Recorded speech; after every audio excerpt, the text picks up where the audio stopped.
বান্দা আমি রবকে ভয় করবে, যে বান্দার ভিতর তাকওয়া থাকবে, ওই বান্দাকে আমি আল্লাহ রাব্বুল আলামিন ওই বান্দার ভিতরে ঈমানি পাওয়ার দিয়ে দেব। বলে সুবহানাল্লাহ। আল্লাহ রাব্বুল আলামিন বলে কেমন হবে ঈমানের পাওয়ার, আমি বান্দাকে কেমন পাওয়ার দান করব। হযরত ওমর রাদিয়াল্লাহু তাআলা আনহু যখন জুমার দিন খুতবা দিচ্ছিলেন, খুতবার সময় হযরত ওমর বলতেছেন, ইয়া সারিয়াতুল জাবাল, ইয়া সারিয়াতুল জাবাল, ইয়া সারিয়াতুল জাবাল, এই শব্দটা যখন তিনবার বললেন, সারিয়া সারিয়া ইয়া সারিয়াতুল জাবাল বলতেছে, এইদিকে ওমরকে ডাকতে বলা হলো, খলিফাতুল মুসলিমিন, আপনি যে ইয়া সারিয়াতুল জাবাল বলে ডাক দিলেন, আপনি কি সারিয়াকে দেখতে পান? হযরত ওমর বলেন, না আমি সারিয়াকে দেখতে পাই না। বড় হযরত ওমরকে বলা হলো, আপনার কাছ থেকে সারিয়া কত দূরে? হযরত ওমর ডাকতে বলে, আমার এখান থেকে সারিয়া 300 কিলোমিটার দূরে। বলে সুবহানাল্লাহ। আল্লাহ রাব্বুল আলামিন কেমন ঈমানের পাওয়ার দিয়েছেন দেখে, এখান থেকে 300 কিলোমিটার দূর পর্যন্ত হযরত ওমর রাদিয়াল্লাহু তাআলা দেখতে পায়। এরপরে সারিয়াকে জিজ্ঞাসা করা হলো, ইয়া সারিয়া, তুমি কি হযরত ওমরের আওয়াজ শুনতে পাইছো? সারিয়া ডাকতে বলে, হ্যাঁ আমি শুনতে পাইছি। বলে, কেমন আওয়াজ শুনতে পাইছো? সারিয়া ডাকতে বলে, আমার পাশে যদি কেউ আমাকে কোনো কথা বলে, আমি যেমন ভাবে শুনতে পাই, ওই 300 কিলোমিটার দূরে থেকে হযরত ওমর আমাকে ডাকতেছে, আমি ওই রকম ভাবে শুনতে পাইছি। বলে সুবহানাল্লাহ। আল্লাহ রাব্বুল আলামিন বলে, ঈমানের পাওয়ার আমি এমন পাওয়ার দেই, এই ঈমানের পাওয়ারের নাম হচ্ছে ফুরকান। আল্লাহ রাব্বুল আলামিন বলে, যে বান্দা আমাকে ভয় করবে, যে বান্দার ভিতরে তাকওয়া থাকবে, ওই বান্দাকে আমি ঈমানের পাওয়ার দান করে দেই। এখন আপনারা বলবেন, হযরত ওমর কি গায়েব জানতো? আল্লাহ রাব্বুল আলামিন বলে, ও নবী আপনি জানেন, আসমানের বাসিন্দা কেউ গায়েব জানে না, জমিনের বাসিন্দা কেউ গায়েব জানে না, গায়েবের মালিক আমি একমাত্র আল্লাহ। তাইলে ওমর এখন কেমন করে এগুলো দেখলে? আল্লাহ রাব্বুল আলামিন বলে, ওমরের ভিতর আমি আল্লাহ রাব্বুল আলামিনের ভয় ছিল, ভয়। এই ভয়ের কারণে ওমরের ভিতর তাকওয়া ছিল, কলবটা পরিষ্কার ছিল, যার কারণে আমি মাওলায়ে কারীম হযরত ওমরকে ঈমানি পাওয়ার দান করলাম। আল্লাহ রাব্বুল আলামিনের ভয় কেমন দেখেন। হযরত ওমর রাদিয়াল্লাহু তাআলা খলিফা হওয়ার পর, নবুয়ত পাওয়ার পর যখন সেনাপ্রধান হয়ে গেলেন, এরপরে তার বিবিটাকে ডাকতে বলতেছে, ও স্বামী আমার, আর ঈদের 1 সপ্তাহ বাকি আছে, আমাদের ঘরের যে বাজার আছে, এই বাজার দিয়ে আমাদের 1 সপ্তাহ পারি হয়ে যাবে, আমাদের ঈদটা ভালো মতো কাটবে। কিন্তু ও স্বামী আমার, আমাদের ঘরে যে একটা ছোট বাচ্চা আছে, বাচ্চা, তার জন্য একটু বাজার থেকে ভালো পোশাক ক্রয় করে আনেন। খলিফাতুল মুসলিমিন ডাকতে বলে, বিবি আমার কাছে সামর্থ্য নাই, আমার কাছে টাকা নাই। বিবি ডাকতে বলে, খলিফাতুল মুসলিমিন, আপনি রাষ্ট্রপ্রধানকে বলে আপনাকে অগ্রিম 1 মাসের টাকা দেওয়ার জন্য, বেতন দেওয়ার জন্য। হযরত ওমর রাদিয়াল্লাহু তাআলা চিন্তা ভাবনা করে একটা চিঠি লিখলেন।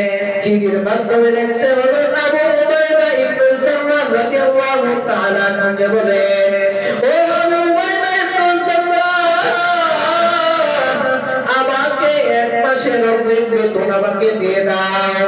হযরত আবু উবাইদা ইবনুল জাররাহর কাছে যখন পাত্রবাহক চিঠিটা নিয়ে গেলেন, চিঠিটা নিয়ে যাওয়ার পর হযরত আবু উবাইদা ইবনুল জাররাহ রাদিয়াল্লাহু তাআলা যখন চিঠিটা খুলে দেখলেন, হযরত চিঠিটা খুলে দেখার পর চোখের পানি ছেড়ে কান্না করে আর বলে, ও খলিফাতুল মুসলিমিন, আপনি আমাকে অর্ডার করছেন, আপনি আমাকে যা বলবেন, আপনি যেহেতু আদেশ করছেন, আমি আবু উবাইদা ইবনুল জাররাহ আপনার আদেশ মানতে বাধ্য। আপনি যা বলবেন আমি তো তাই শুনব। ও হযরত আবু উবাইদা ইবনুল জাররাহ রাদিয়াল্লাহু তাআলা ভাবতেছে, কান্না করতেছে। এরপরে হযরত আবু উবাইদা ইবনুল জাররাহ রাদিয়াল্লাহু তাআলা চিন্তা করতেছে যে আমার কাছে যেমন মাল সম্পদ আছে, এগুলো মাল সম্পদ তো খলিফাতুল মুসলিমিন ওমরের না, এগুলো সাধারণ জনগণের মাল সম্পদ, আমার কাছে আমানত আছে।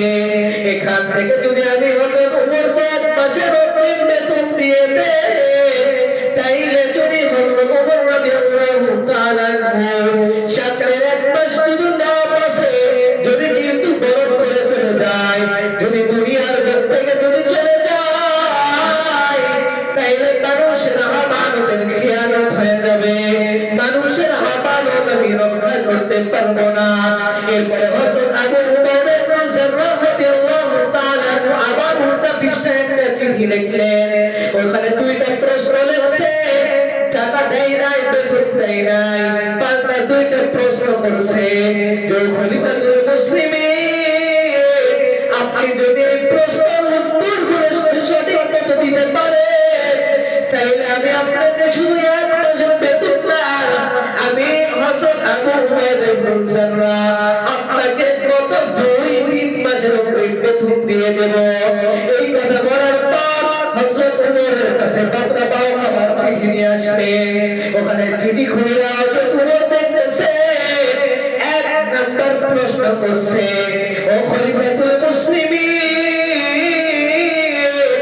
আপনি যে আমার কাছ থেকে অগ্রিম এক মাসের বেতন চাইতেছেন, আপনি এক মাস আরো সামনে বাঁচবেন, এই গ্যারান্টি আমাকে দেন, এই গ্যারান্টি আমাকে দেন যে আপনি সামনে আরো এক মাস বাঁচবেন।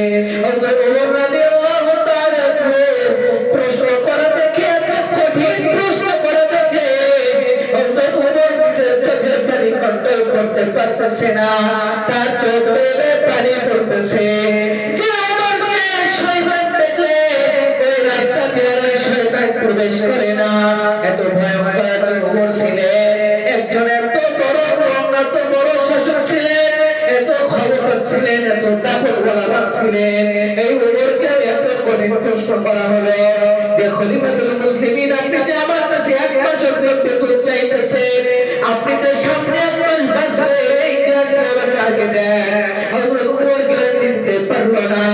এরপরে 2 নম্বর প্রশ্ন করা হইল, ও খলিফাতুল মুসলিমিন, আপনি আজকে যে চেয়ারে বসে আছেন, আপনি যে ক্ষমতার চেয়ারে বসে আছেন, সামনের এক মাস আপনার ওই ক্ষমতার চেয়ার আপনার কাছে থাকবে নি, জনগণ আপনাকে ওই চেয়ারে রাখবে নি। আপনি আমাকে জবাব দেন, আপনি আমার প্রশ্নের উত্তর দেন, আপনি যে চেয়ারে বসে আমাকে আজকে অর্ডার করলে, সামনে এক মাস আপনি ওই চেয়ারে বসতে পারবেন, জনগণ আপনাকে রাখবে, এই গ্যারান্টি আপনি দিতে পারবেন নি। হযরত ওমর রাদিয়াল্লাহু তাআলা গ্যারান্টি দিতে পারলো না, কারণ আমি আজকে এই চেয়ারে আছি, 2 দিন পরে চেয়ার আমার জন্য নাও থাকতে পারে। আমি আজকে যে গদির ভিতর বসে আছি, এই গদি 2 দিন পর আমার জন্য নাও থাকতে পারে, জনগণ আমাকে এই গদির উপর নাও রাখতে পারে। এই কথা বলার পর এই 2টা প্রশ্ন লেখা ওমর রাদিয়াল্লাহু তাআলা অবাক হয়ে চোখের পানি বয়ে কান্না করতেছে, আর আমার মালিককে ডাকতে হলো, আমার মালিক। হযরত আবু উবাইদা ইবনুল জাররাহ রাদিয়াল্লাহু তাআলা আপনি বড় একজন দায়ী হিসেবে কবুল করিয়া নেন। হযরত আবু উবাইদা ইবনুল জাররাহ রাদিয়াল্লাহু তাআলা আপনি কবুল করিয়া নেন। হযরত আবু উবাইদা ইবনুল জাররাহ রাদিয়াল্লাহু তাআলা মাল সাওয়ানাগুলো হেফাজত করে রাখার তৌফিক দান করিয়া দেন, সকলে বলি আমিন। আর আজকে আপনাদের দুনিয়ার ভিতর যদি একদিনের জন্য কেউ ক্ষমতা পায়, যদি একদিনের জন্য কেউ চেয়ারটা পায়, তার কাপড় দেখলে, তার ক্ষমতা দেখলে ওই সমাজে আমরা সাধারণ জনতা বসবাস করতে পারি না। কথা বলেন ঠিক কিনা? আজকে আমাদের দুনিয়ার ভিতর দেখা দেখে যে দলটা যখন ক্ষমতায় আসে তার কাপড় এত বেশি হয়, এত বেশি হয়, আমরা আন্দোলনেরা সাধারণভাবে মানসিক শান্তির মতো আমরা দুনিয়ার ভিতর বসবাস করতে পারি না, দুনিয়ার ভিতর চলাফেরা করতে পারি না। যাই যখন ক্ষমতা পাই তাই গোটা দুনিয়ার ভিতর থেকে সবকিছু নিজে ভোগ করার চেষ্টা চালিয়ে যায়। একবার স্মরণ করে না যে আমাকে দুনিয়ার মানুষ আমজনতারাই আমাকে চেয়ারে বসাইছে, এই আমজনতারাই আমাকে আমার এই চেয়ার থেকে নামে দিবে। একবার ওই যুবকের ভেতরে এমন খেয়াল আসে না, একবার চেয়ার পাইলেই হয় দুনিয়ার ভেতর যত জুলুম অত্যাচার সব কিছু এই বান্দার ভেতরে দেখা যায়। কথা বলে ঠিক কিনা?